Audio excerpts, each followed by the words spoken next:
राधे राधे दोस्तों। ओशो और कृष्णमूर्ति इंडिया के बिगेस्ट फिलोसफर्स में से एक माने जाते हैं। इंडिया और वर्ल्ड लेवल पे इनके बहुत सारे फॉलोअर्स हैं। यूरोप में और यूनाइटेड स्टेट ऑफ अमेरिका में इन दोनों के कई सारे फाउंडेशंस हैं। स्पिरिचुअलिटी को वर्ल्ड लेवल पे जिस तरीके से इन्होंने पहुंचाया है उसका कोई जवाब नहीं है। यूरोप जैसे मैटेरियलिस्टिक देशों के समूह को जिस तरीके से इन्होंने स्पिरिचुअलिटी का लेसन सिखाया, यह अपने आप में अमेजिंग और अनबिलीवेबल लगता है। लेकिन आज मैं जिस टॉपिक पर बात करने वाला हूँ वो कुछ ऐसे लोगों के क्वेश्चंस हैं जो कि स्पिरिचुअलिटी में काफ़ी इंटरेस्ट रखते हैं।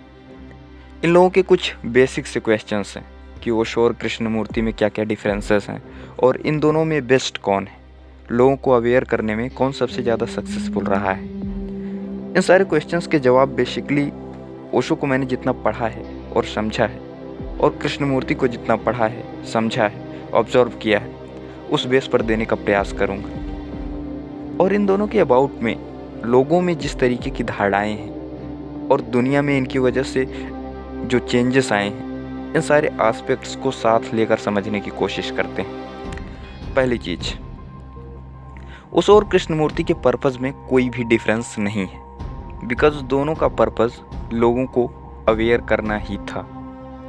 दोनों का सब्जेक्ट भी लगभग सेम ही था, स्पिरिचुअलिटी। ओशो और कृष्णमूर्ति दोनों का पर्पस भले ही सेम था, लेकिन दोनों की टेक्निक्स अलग अलग थी, दोनों की आइडियोलॉजीज भी अलग अलग थी। अगर आप ओशो की बायोग्राफी पढ़ें तो आप पाएंगे कि ओशो बचपन से काफ़ी विद्रोही टाइप के लड़के थे, काफ़ी शरारती भी थे, ज़रा ज़रा सी बात लोगों से भिड़ जाया करते थे। ओशो अगर किसी बात को गलत मानते थे तो वो हमेशा उसके खिलाफ ही खड़े रहते थे, उसके लिए उन्हें चाहे जिसके भी खिलाफ खड़ा होना पड़े।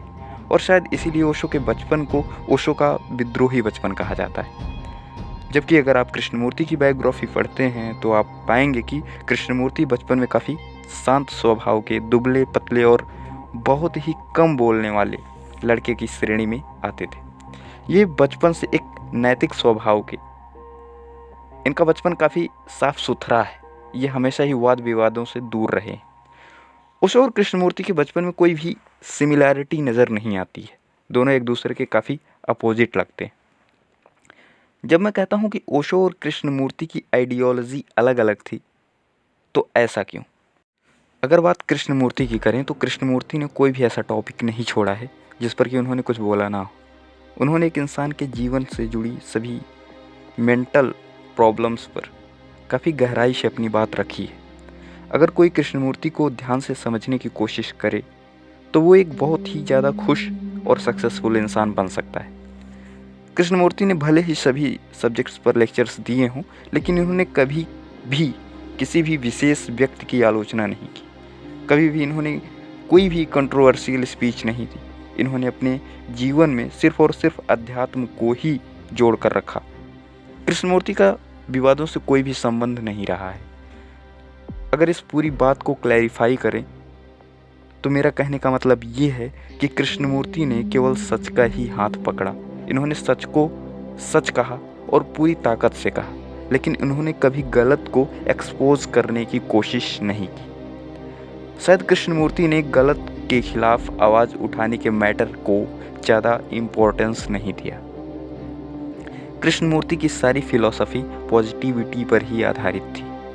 कृष्णमूर्ति ने सोसाइटी की प्रॉब्लम्स और लीडर्स के बारे में, करप्शन जैसे मैटर्स के बारे में ज़्यादा कुछ नहीं बोला है। रिलीजन के मैटर की अगर बात करें तो इस पर भी कृष्णमूर्ति ने कोई कंट्रोवर्शियल स्पीच कभी नहीं दी, चाहे उस रिलीजन में कुछ बुराइयां ही क्यों ना रही हों।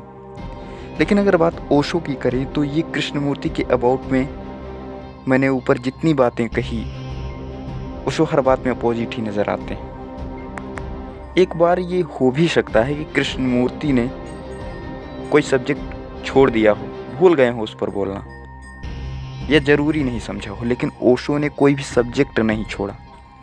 Gita, Upanishad, Veda, Manusmriti, Ramayana, Mahabharata, Gita, Bible, Quran, sex, black magic, astrology, Indian history, world history, psychology, Indian philosophy, western philosophy, कुछ भी नहीं छोड़ा। ओशो ने सबको बहुत ही एक्स्ट्राऑर्डिनरी तरीके से एक्सप्लेन किया।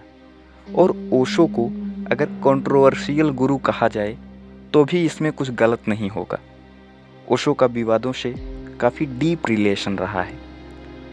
ओशो इंडिया में विवादित तो थे ही, यूएसए में भी ये काफ़ी कंट्रोवर्शियल रहे हैं। ओशो की आइडियोलॉजी थी सच को सच और गलत को गलत कहने की।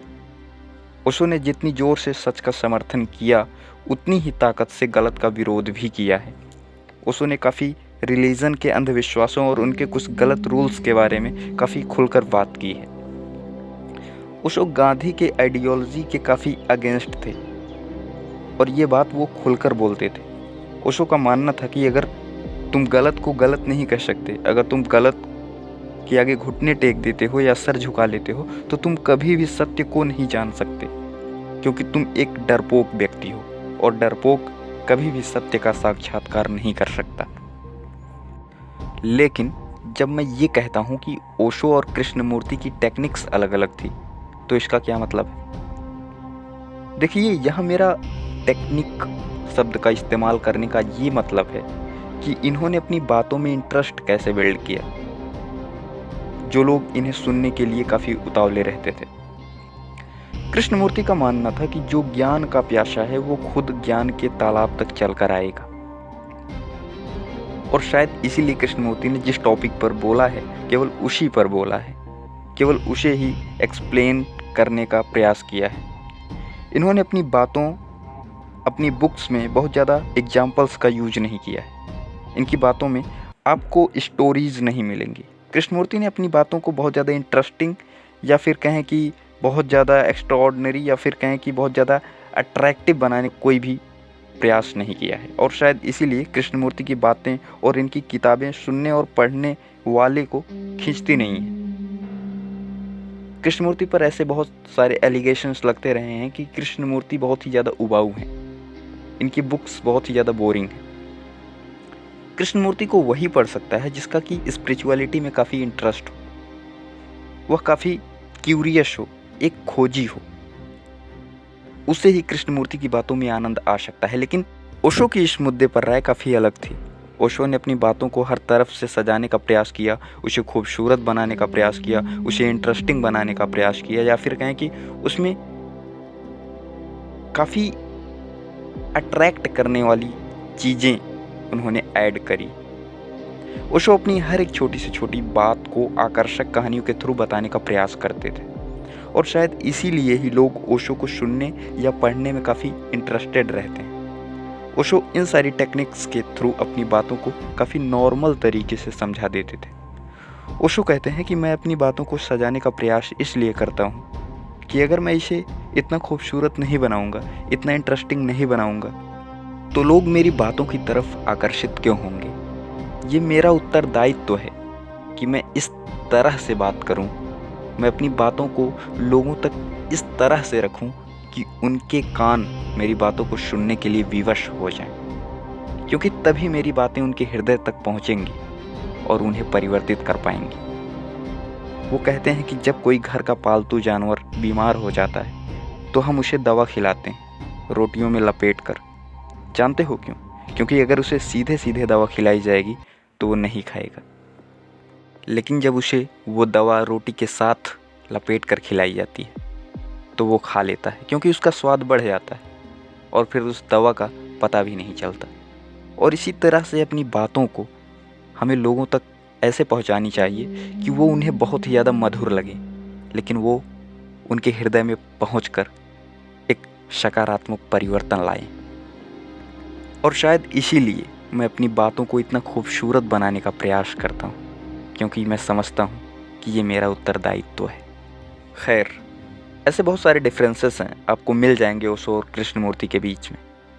और लास्ट में मैं यही कहना चाहूँगा आपसे कि अगर मुझसे कोई ये पूछे कि ओशो और कृष्णमूर्ति किसकी ज़्यादा आवश्यकता है समाज को, तो मैं यही कहना चाहूँगा कि विश्व को कृष्णमूर्ति जैसे ग्रेट फिलोसोफर्स की ज़रूरत है, और किसी कंट्री को ओशो जैसे ग्रेटेस्ट फिलोसोफर्स की आवश्यकता है। लेकिन ऐसा क्यों?